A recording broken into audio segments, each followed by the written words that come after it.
لکھی ہوئی بات کو پڑھنے والا نہیں سمجھ سکتا، کیونکہ لکھنے والا احساس لکھتا ہے اور پڑھنے والا صرف الفاظ پڑھتا ہے۔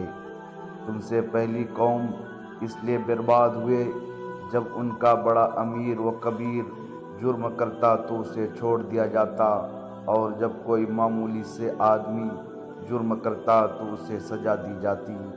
اللہ فرماتا ہے، سب کو چھوڑ کر اندھا اعتبار کر لو، مجھ پر یقین کرو، میں اپنے وعدے کا بڑا سچا ہوں۔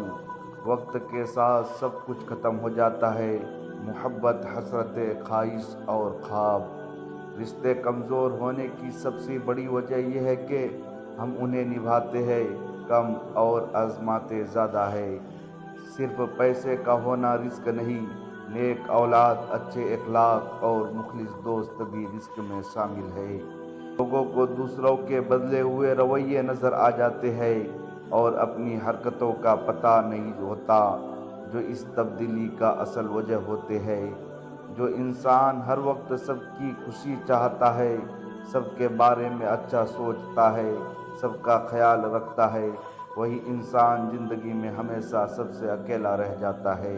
اگر تم سے کوئی ناراض ہے اور اس کو یہ غرور ہے کہ تم ہی اسے مناؤ گے، تو تم اس کے غرور کو ٹوٹنے مت دینا۔ زمین عقل مندوں سے تو بھر گئی، مگر درد مندوں سے ابھی خالی ہے۔ اگر کوئی کسی کے جذبات کے ساتھ کھیل کر خود کو تیز ترین سمجھتا ہے تو وہ تیز ترین نہیں بلکہ گھٹیا ترین انسان ہے۔ کتابوں کے علاوہ وہ چیز سبق دیتی ہے، وہ ہے زندگی۔ ہماری خواہشیں ہماری قسمت کے آگے سر جھکا لیتی ہے، پھر ہمارے چاہنے یا نہ چاہنے سے کچھ نہیں ہوتا۔ رشتہ رکھو تو سچا، ورنہ الوداع ہی اچھا۔ ڈوبنا ہی پڑتا ہے، ابھرنے سے پہلے۔ غروب ہونے کا مطلب زوال نہیں ہوتا۔ شکر ادا کرنا بھی ایک بیماری ہوتی ہے، ایسی بیماری جو ہمارے دلوں کو روز بروز کشادگی سے تنگی کی طرف لے جاتی ہے، جو ہماری زبان پر شکوہ کے سوا کچھ نہیں آنے دیتی۔ محبت کرنا گناہ نہیں ہے، محبت میں بہک جانا گناہ کہتے ہیں۔ محبت میں سب کچھ جائز ہے، غلط کہتے ہیں۔ محبت میں وہ جائز ہے جس میں پاکیزگی ہو۔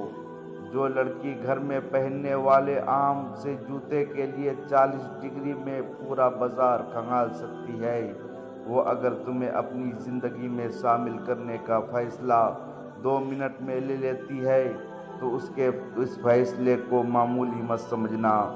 تھوڑی دیر لگے گی مگر سب ٹھیک ہو جائے گا، تمہیں جو چاہے وہ مل جائے گا۔ بس گمان اچھا رکھو، دن برا ہے زندگی تو نہیں، صبر رکھے وہ سب ٹھیک کر دے گا۔ اسلام کو سمجھ کر سیکھے تو آپ کو پتہ چلے گا اس میں کتنی وسعت ہے۔ یہ تنگ نظری اور تنگ دل کا دین نہیں ہے، نہیں ان دونوں چیزوں کی اس میں کوئی گنجائش ہے۔ ہم لوگ نیک بننا نہیں، صرف نیک دیکھنا اور نیک کہلوانا چاہتے ہیں، اور یہی منافقت کا سب سے اعلیٰ درجہ ہے۔ اللہ اپنی حدود توڑنے والے کو پسند نہیں کرتا، پھر وہ چاہے مسلمان ہو یا کافر۔ ابلیس میں 3 عین تھے، چوتھا نہیں تھا۔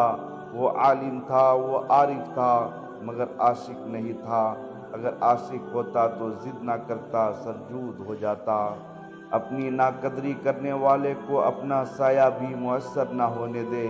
تعلقات میں معاہدہ نہیں رکھے جاتے، سو جو جہاں بچھڑ جانا چاہے فی امان اللہ۔ اچھے انسان کے ساتھ دھوکہ کرنا ایسے ہی ہے جیسے آپ نے ہیرے پھینک کر زمین سے پتھر اٹھا لیا ہو۔ تعلق میں دوسرے سے اپنے جیسے ہونے کی توقع مت کرو، کیونکہ تم کسی کا سیدھا ہاتھ اپنے سیدھے ہاتھ میں پکڑ کر نہیں چل سکتے۔ زندگی اس آذان سے شروع ہوتی ہے جس کی نماز نہیں ہوتی، اور جس نماز پہ ختم ہوتی ہے اس کی آذان نہیں ہوتی۔ اچھے کے ساتھ اچھے رہو، لیکن برے کے ساتھ برے مت بنو، کیونکہ تم پانی سے خون صاف کر سکتے ہو، خون سے خون کو نہیں۔ وہ لوگ جن میں یہ 5 عادتیں ہو، ہمیشہ ناکام رہتے ہیں۔ نمبر 1، ہر وقت اعتراض کرنے والے۔ نمبر 2، ہر معاملے میں خود کو حقدار سمجھنے والے۔ نمبر 3، دوسروں کے بارے میں باتیں کرنے والے۔ نمبر 4، اپنی ناکامیوں کا الزام دوسروں کو دینے والے۔ نمبر 5، بے مقصد زندگی گزارنے والے اور دوسروں سے علم چھپانے والے۔ ہر عبادت کا پتہ نہیں ہوتا کہ وہ قبول ہوگی یا نہیں، مگر درود شریف ایک ایسی عبادت ہے جو ادا ہوتے ہی قبول ہو جاتی ہے۔